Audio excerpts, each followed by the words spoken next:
कोरा कनी निमारा करे जा बाबू सब हमर मरैया ओन के बाबू सब मरैया दिन रात तक रात जाइए बाबू सब का हमरा लेकर के हम क्या करें मरने के बाद सारा देगा पास कि अभी मरने का काल मत देगा मरने भूख से तब मिलेगा खाना कि मरने के बाद जो मिलेगा तो हम क्या करेंगे। हम लोग जैसे लगता है जो भारत में हम लोग बसे ही नहीं हो, हम लोग श्रीलंका में बसे हो, श्रीलंका के तरह हम लोगों को चारों तरफ यहाँ तो आने का कोई साधन नहीं है। तो मतलब हम लोग चारों तरफ से घिराए हुए हैं और जैसे लगता है न प्रशासन न सरकार न मतलब इन लोगों के कान पर में जरा सा जू भी नहीं आता हो। पब्लिक को जैसे कि मच्छर की तरह ये लोग समझते हैं, मनुष्य समझते ही नहीं है ये लोग।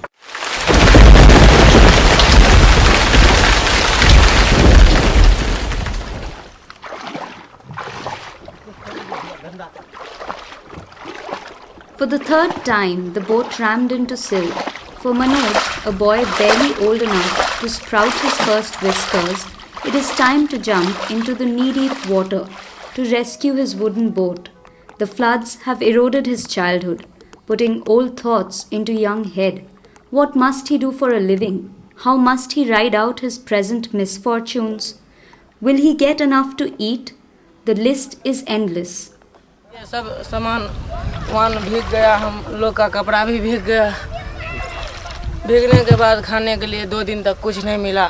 नाव नहीं था, नाव पश्चिम था पोखर में। 2 दिन के बाद मेरा गांव वाला आदमी आया देखने के लिए हम लोग को, तो कोई आटा कोई कुछ लेकर दिया तो रोटी बनाकर खाए। अब मेरा घर जो भस गया था तो यहाँ पकड़ कर बांध कर रखे, वो भी भस गया। The story of Manoj is the story of every child in the district. The regularity with which tragedies play out in their lives makes sure that they remain extras, doomed to wait forever in the wings while life passes them by. Yet again, the flood has ravaged the northern districts of Bihar, arguably the worst in the past few decades. Most of the rivers in northern Bihar are in spate, owing to incessant rain in the upper reaches of the Himalayas. Some of the worst affected districts are East and West Champaran, Shivhar, Sitamarhi, Madhubani, Darbhanga, Muzaffarpur, Samastipur, Supaul, Shahersa, Madhepura, Araria, Kishanganj, Khagaria, Katihar, Purnia and Bhagalpur. इमरो नदी अपनो sir नहीं दिखे चालू नदी मतलब कुमरो जाय के जे छै से कोनो जोर नहीं रे बीचे में घायल छै हम सब। Despite floods being a part of life in North Bihar, the administration has been caught unaware yet again. State government's response to the floods is nothing more than a knee-jerk reaction. Relief is nowhere near the ground realities. अब तो हम लोग को कुछ है नहीं। सरकार एक बेर 25 किलो चावल दिया और 200 रुपया दिया, उसी तरह से कुछ अपने लोग घर में बोन दुख करके हम लोग कमा करके रखे थे, वही खा पी करके किसी तरह से निर्वाह कर। अनाज देने के मकसद में क्या कारण है, रोक क्यों लगा है? अनाज नहीं दे रहे हैं गरीब लोग को, हम सब भूखे मर रहे हैं। घर नहीं है, न द्वार है, न अनाज नहीं, पानी है। 2 बच्चा लगे जो बिलो बंक हो रहे हैं, किस तरह से हम भूखा बच्चा मारेंगे? बच्चा को मार देंगे भूखे? और सरकार जो अनाज दे रही है तो कौन सी दे रही है? गरीब के लिए कि मतबीर के लिए? हम तो दे रहे हैं, हम तो कर रहे हैं, लेकिन सब अनाज देखिए ताला मार कर रखे हुए हैं कि नहीं रखे हुए हैं। देखिए ताला मारा हुआ है घर में, लेकिन कोई पब्लिक को देनहार नहीं है। घूसखोरी जमाना चल रहा है, गरीब को कोई नहीं देखता। जो अमीर है उसको सबको खराट मिला है, प्रत्येक आदमी को। और जो गरीब है 4 आदमी 1 आदमी को मिला है। रैन को नहीं मिला है, बार बार यहाँ पर आता है खराट के लिए। ये देख लीजिए अनवर रैन को नहीं मिला है। ये देखिए जल्लू नदाफ को नहीं मिला है। ये देखिए तस्लीम को नहीं मिला है। ये जेनियल परिवार है, रो रो करके जाता है। आज 20 रोज हो गया खराट बटे हुए, आज तक जो है दौड़ा करके नहीं देता। अभी भूखे प्यासे जा रहे हैं। इसका कारण क्या बताते हैं? इसका कारण कहते नहीं देंगे, हमारा मर्जी है, तुम वोट नहीं दिया। रिलीफ में कुछ पैसे और ग्रेन मिला है, कुछ पॉलीथीन मिला है, कुछ चारा के लिए भूसे समथिंग आदमी को मिला है। मान लीजिए हमारे पंचायत में हजारों घर बेघर हो गया और हमको 20-25 व्यक्ति को ही भूसा देना था, उससे क्या होने वाला है। ऊँट के मुंह में जीर का फोरन की कहावत जो है इस चरितार्थ यहाँ पर हो रहा है। One fails to understand how on earth can a family survive on 25 kgs of wheat and rupees 200 for weeks together after floods. However, the people of the area seem to have the answer. Experiences of living with floods year after year have taught them the skills of survival. Many can survive without food for days together. Some manage to live on a measly intake of food, while a good number of them have learned to survive on their daily catch of snails, crabs, wild vegetables and fish. Musahars are one of the worst hit communities who have to face exclusion and caste-based discrimination in the delivery of relief and rehabilitation measures. Dalit assets to and ask for the relief, they are subjected for the atrocities. In one village, the Dalit woman was beaten with the chopper and his son was implicated in a false case. ये साहब पंचायत गरीब लोग को जो मान लिया जाए हम सबको अनाज देने, कौन सी कहेगा गरीब लोग को हम चप्पल से मारेंगे। सबको लाठी लगा हाँक देते हैं, जैसे पुलिस हाँकते हैं उसे वो भी हाँक देते हैं। जाइए हाँ कुछ नहीं है, क्या आपका दाबी में बसा हुआ है, आप भी दूसरे का दाबी में बसा हुआ है। ऐसा रिपोर्ट कितने गांव से सरकार द्वारा जो अभी वीडियो बने हैं किस तरह से गरीब को देखने के लिए, जूता मारने के लिए नहीं, जो पब्लिक जो उलट जाएगा वीडियो साहब तो वीडियो रहेगा नहीं रहेगा, 1 मिनट के लिए भी नहीं रहेगा। ट्रीटमेंट नहीं दे सकते हैं, आपको डेटा चाहिए तो हम ऑफिस उपलब्ध करा। मतलब डेटा किस तरह का डेटा चाहिए, मतलब करा देते हैं। राहत के लिए क्या क्या हो चुका है और क्या होने वाला है बता देते हैं, वो बता के आपको करवा देते हैं। अभी के समय में तो हम देख रहे हैं जो यानी प्रतिनिधि के ऊपर में प्रशासनिक अधिकारी बिल्कुल हावी बने हुए हैं, उनका कुछ भी नहीं चलता है। एक दिन तो पेपर में देखलिए 3 लीटर तेल बिरौल प्रखंड से यह बाढ़ पीड़ित वाला ले जे आदमी एले ओकरा 48 गो रुपया खर्चा भेले तहन वो 3 लीटर तेल लगे। तो रिलीफ 1 क्विंटल अगर आपको हमको चावल मिल जाए, बोले तुमको किरतपुर जाना होगा तो हम तो नहीं ले जा सकते हैं। उस परिस्थिति में आदमी यहाँ बहुत आदमी बेच भी लेता है, मजबूरी में उसको बेचना पड़ता है क्योंकि उसके पास समस्या है, परिस्थिति है। कोई महिला है तो 1 क्विंटल ग्रेन वो कैसे ले जा सकती है किरतपुर यहाँ से। वो सोचता है 2 पैसा कम ही हमको मिले, इसको हम बेच के पैसा लेके कम से कम चले जाएं। रिलीफ में बहुत ही मुझे लगता है कि बहुत ही खराब, अभी तो कोई सिस्टम ही नहीं है इनका। ब्लॉक की कोई भूमिका नहीं रही है रिलीफ में। ब्लॉक ऑफिस सिर्फ डिस्ट्रिक्ट ऑफिस के या सरकार के फैसिलिटेटर जो वहाँ से जो आ गया उसको फैसिलिटेट इन्होंने थोड़ा कर दिया है, बस यही। तो अभी तक तो बाढ़ का समय था, लेकिन सबसे महामारी का रूप जो है अब होगा। जितने लोग बाढ़ के समय में नहीं मरे अब मरेंगे, अब वो भूखमरी से मरेंगे, बीमारी से मरेंगे, ये 2 जो है मुख्य रूप से। और इसमें लैंडलेस फैमिली जिसके पास कोई साधन नहीं है, जिसके मेल मेंबर भी यहाँ नहीं है, जो विडो हैं, फिजिकली चैलेंज्ड हैं, ये सब परिवार ज़्यादा इसमें मरेंगे। She is Hira Devi, a widow from the village Gurhal of the Mall Panchayat of Ghanshampur and hails from the Musahar community. Till a day before, she was the mother of 3 children. Her entire family is suffering from malnutrition, starvation and diarrhea. According to her neighbors, nothing has been cooked in her house for the last 1 week. She lost one of her sons the day before yesterday and another this morning, despite being admitted in the PHC for nearly 18 hours.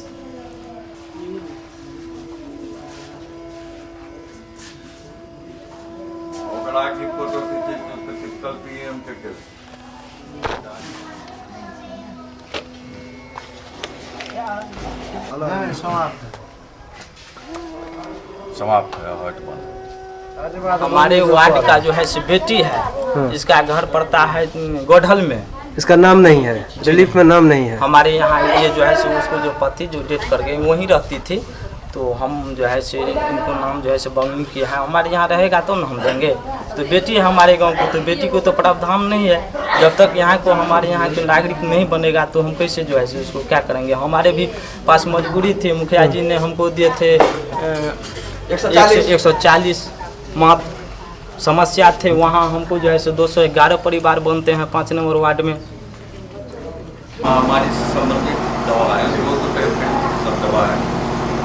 Even we've heard of actual people dying for want of meager ORS, for want of meager, a small intravenous that can be given for a meager amount of money. And we realized it is not lack of medicines, it's not lack of material that is there, but because of the exclusion, really a great amount of tragedy is happening and striking the Dalits. बांध टूटा तब जाग भैया बदिया पर, तब जाग भेल, तब जाकर माल जाल ला कर सब कोई भागलो। जते सामान रह बाबू सब चीज भैस गेल। एगो कपड़ा लत्ता रह से सबटा भैस गेल, दूगो लाज रह से भैस गेल, कुर्सी और अंगना से सबटा भैस गेल, ओन पानी सबटा दहा गेल, भैस गेल, किछ नहीं एते ये बाबू घर में। The flood makes women's life even tougher. The daily workload on a woman is about 16 hours of continuous hard manual labor. During the floods, they spend up to 8 hours a day trudging up to 10 kilometers in search of fuel and fodder. The stoves must burn, the animals must eat, and the women, it seems, must make sure that this happens. This drudgery becomes all the more acute because the flood takes away the men. Huge amount of migration, I believe, in those districts, figures say, and the largest amount of child labor and human trafficking is primarily from those districts onwards. The entire, so if one connects the floods, the response of the state and also civil society, and what actually is happening to Dalits, I think if you connect with the trafficking, gross migration that is taking place, I think it is very clear conspiracy that you see. You want them to be vulnerable, you want them to be exposed to be vulnerable, you don't want them to settle down so that they can continue to export this kind of free child labor, free labor because of their subsistence.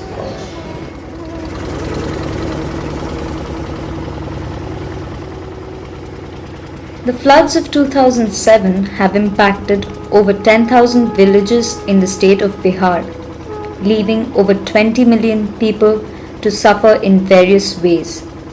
Over 5 lakh homes and 5 million hectares of farmland have been destroyed. Millions of people have lost their livelihood due to prolonged waterlogging. Floods mean loss of crops. Agriculture is the backbone of this district, and there is little in terms of alternative employment. Once the crops are washed away, the livelihood opportunities to work as an agricultural laborer fades. Whatever compensation for crop loss is paid to the landowners. There is no compensation policy for agricultural laborers who lose their only source of livelihood.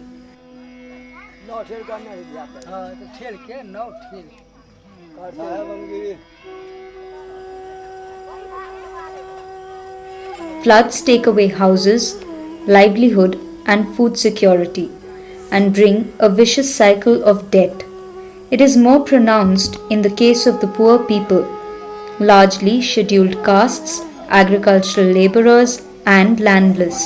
हम लोग मजदूर आदमी हैं, दूसरे bone करते हैं और खाते हैं, और किसी महाजन के यहाँ भी जाते हैं, अभी मर रहे हैं दाना बगैर, बाल बच्चा मर रहा है, कोई नहीं बैठने नहीं देता है कि हम क्या कहाँ से देंगे तुम कहाँ से हमको दोगे। वही चारा न माल का होता है न बाल बच्चा का होता है। सोचे जब भाई हम तो मर रहे हैं पानी में, तो फिर माल को कहाँ लेंगे। हम भी पानी में थे, खटिया लेकर के ऐसे खटिया तर में पानी है और उस पर ऐसे को बैठे हुए हैं, अल्लाह अल्लाह पुकार रहे हैं, या अल्लाह अब इस चौकी पर जो पानी आ जाएगा तब हम लोग को क्या व्यवस्था है, न नाव है न नदी है, कुछ व्यवस्था नहीं है, कहाँ जाएंगे। The territory of Bihar includes 17% of the country's total flood area, with 37% of its total area vulnerable to floods, of which 76% is in North Bihar. Most of the rivers in North Bihar that cause recurrent floods originate in Nepal and carry with them huge loads of silt, which is deposited in the plains of North Bihar due to the steep gradient of the Himalayan range. During the 6 decades after independence, various measures initiated by the government of Bihar to address the adverse effects of periodic floods have not reduced the gravity of the problem of submergence. मुझको ऐसा लगता है कि इस embankment को construction करने के समय में we have taken liberty with the best engineering norms and senses. जहाँ तक फ्लड कंट्रोल वाटर मैनेजमेंट का है तो उसके लिए एक साइंटिफिक स्टडी होनी चाहिए। एम्बैंकमेंट हर साल टूटते हैं, उसके कारण को अच्छी तरह समझना चाहिए। हर नदियों का एक रिदम होता है, एक डायनामिक्स होता है, उसको समझना पड़ता है। जब कोई भी चीज़ आप 50 साल के लिए डिज़ाइन करते हैं, 50 तक से 100 साल तक जो चीज़ रह सकती है उसमें ये डाटा होती है। बहुत से इंस्टेंसेस हुए हैं जहाँ की एक ही जगह पर बार बार बांध टूटा है। तो ये जानना चाहिए हम लोगों को कि अगर हम पब्लिक मनी इन्वेस्ट कर रहे हैं उसके रिकंस्ट्रक्शन के लिए तो क्या कारण था कि पहली बार बांध टूट गया, उस कारण को हटाना चाहिए। हम लोग नहीं ना जानते थे कि बांध यहाँ पे टूट जाएगा, नया बांध था इसलिए। जब 3 बजा दिन तो हम 3 बजे पान बेचने के लिए गए, और जब रात में आए तो देखते हैं पानी बहते हुए। उस समय से बेचैन हो गए, नाव से दौड़कर घर पे जाते थे देखने के लिए कि मेरा घर गांव पे फंस रहा है, फिर यहाँ आते थे। एकदम कुछो नहीं है ना, कल के न तोड़ धरती है ना ऊपर आसमान, बीचे में थी हम सब। मकान को हम लोग को मिल जाना चाहिए। दूसरी नंबर हम लोग को खाने का प्रबंध, वो बांध के प्रबंध हो जाना चाहिए। ये बांध ऐसा बांध है जो हम लोग को टूटे नहीं, लोग मरे नहीं। Several questions arise from the situation following the floods of 2007. What kind of human rights do the people have, which do not guarantee them even a meal a day? What kind of choices do they have, which makes them lose their life to a highly preventable disease like diarrhea even in 2007, whilst in the care of a state-run primary health center? What kind of flood control measures are in operation, which only aggravate the misery of people year after year? What kind of democracy do we live in, where elected panchayat representatives are at the mercy of bureaucrats for discharging even the basic duties of governance? अभी video बने हैं किस तरह से गरीब को देखने के लिए, जूता मारने के लिए नहीं, पब्लिक जो उलट जाएगा अल्लाह पुकार रहे हैं। हम लोग जैसे लगता है कि भारत में हम लोग बसे ही नहीं हो, हम लोग श्रीलंका में बसे हो। गरीब को कोई नहीं देखता, जो अमीर है उसको सबको खराब मिला है। जो गरीब है मनुष्य समझते ही नहीं है। Every flood in Bihar opens up the seams of such fundamental yet crucial questions, and the state owes an answer to the people, an answer that is long overdue. The sooner it responds, the better for the health and future of our democracy, lest its valued epitomes of justice and equality should be shaken beyond repair.